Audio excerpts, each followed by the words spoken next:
Avant de commencer cette vidéo, récupère ton cadeau gratuit des 15 cours de feu débutants. Tout le niveau débutant total A0 à 1 est disponible dans le premier lien de description pour économiser 57 heures de préparation.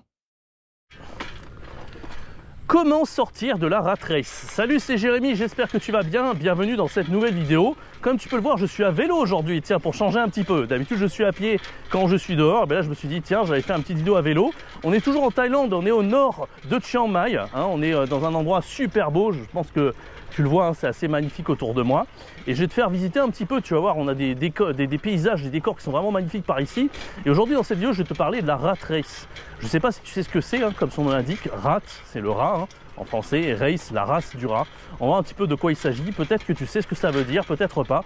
En tout cas, tu vas voir, ça va t'intéresser parce qu'on va parler d'un cercle vicieux, d'un truc qui te pourrit un peu la vie comme prof de FLE. En particulier si tu es en présentiel, que tu es fatigué, que tu sens que tu as du mal à t'enrichir au niveau personnel. Je vais te raconter également mon histoire personnelle et je vais te dire comment j'ai pu en sortir. Reste bien jusqu'à la fin de cette vidéo. Je vais te donner vraiment des solutions concrètes par rapport à cette rat race. Avant de commencer, n'hésite pas à me laisser un bon like, t'abonner, activer la cloche. Sur cette chaîne YouTube, je fais une vidéo tous les jours pour aider les indépendants ou les gens pas indépendants même, les gens présentiels, les profs de FLE qui se lancent depuis zéro, même qui ne se sont pas lancés depuis zéro, à vivre de leur passion et justement à vivre plus heureux, gagner en compétences et à faire de meilleurs cours, etc.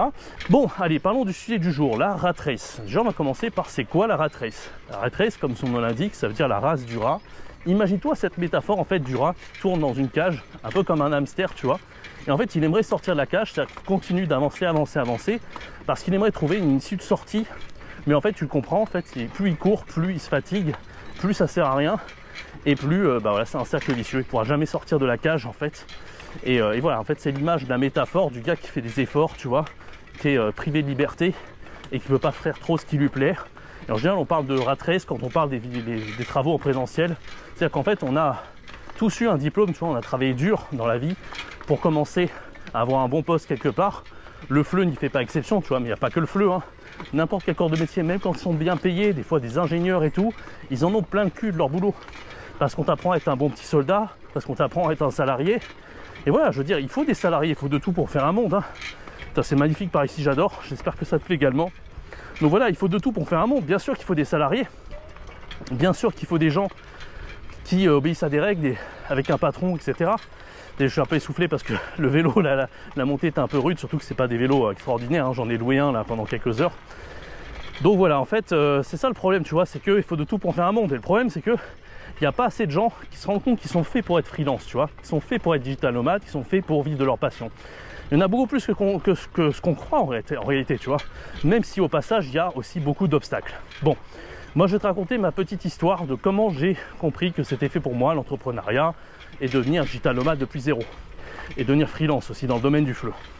En fait, à l'époque, c'était en 2019, j'ai vécu cette rat race, moi aussi, tu vois.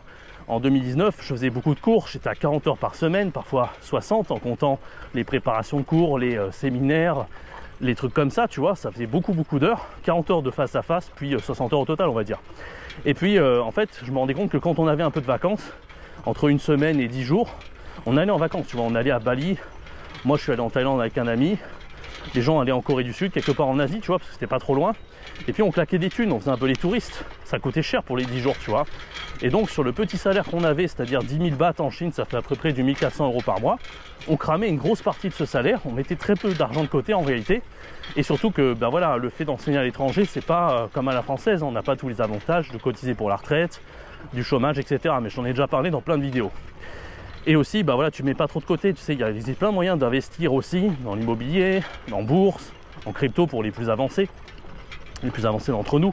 Mais voilà, tout ça, on met un petit peu une croix dessus parce que finalement, tout l'argent qu'on a de côté, on va en vacances parce qu'on se dit, écoute, si je bosse comme un fou, moi, c'est bien pour une raison, non, c'est pour me détendre, c'est pour profiter de cet argent. Mais le problème, c'est que si tu fais que profiter et que tu mets pas une partie de côté, tu l'as un petit peu dans le baba, tu vois.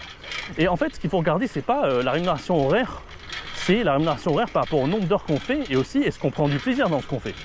Moi, qu'est-ce que j'en ai pensé en fait, cette expérience en Chine? Moi, c'était pour moi une des meilleures expériences de ma vie, cette alliance française que j'ai fait en Chine, parce que j'ai énormément appris. Je me suis formé dans le FLE, ça m'a permis de faire beaucoup de choses, ça a été une année extrêmement enrichissante. D'ailleurs, n'hésite pas à t'abonner à cette chaîne parce que je vais retrouver en Chine avec un ami ici entrepreneur dans quelques temps, là, dans quelques semaines on y sera. Donc je te pourrais te reparler de tout ça en temps et en heure avec des vidéos GoPro un petit peu de la même façon. N'hésite pas à t'abonner pour pas rater ça.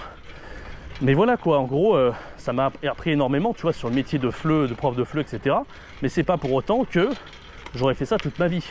Le problème en fait, c'est quand tu fais ça à long terme. C'est un peu comme le fait, comme je disais, d'être sur italki. Il y a beaucoup qui restent très longtemps, tu vois, sur italki, alors qu'en vrai, c'est pas nécessaire. Au début, tu peux faire un peu tes preuves pendant le Covid, etc. Après, tu peux avoir ta propre plateforme et tu peux donner tes cours à côté. Tu n'es pas obligé de rester toute ta vie sur italki et payer une commission pour rien tout le temps.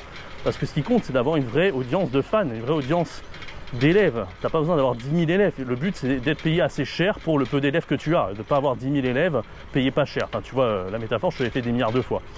Donc, pour moi, je suis resté 1 an en Chine. J'ai travaillé comme... C'est un peu comme une prépa, tu vois. J'ai passé à la sauce, j'ai tout appris, etc. Et après, franchement, si j'étais resté des années, comme une de mes colocs, hein, je sais pas si elle regarde, coucou à toi si tu regardes cette vidéo, qui est restée plusieurs années, en vrai, d'un point de vue expérience, apprentissage du chinois, enfin tout ce que tu veux, c'est pas inutile. Mais moi, je pense que ça vaut le coup après de capitaliser sur ce qu'on a appris, c'est-à-dire derrière de continuer à évoluer dans la vie, tu vois. Moi, j'aime pas stagner et je pense que ce qui est important après, c'est de continuer à évoluer, de continuer à avancer et derrière de se créer vraiment une vraie porte de sortie, pas une porte de sortie, mais plutôt de se créer un vrai business, quoi.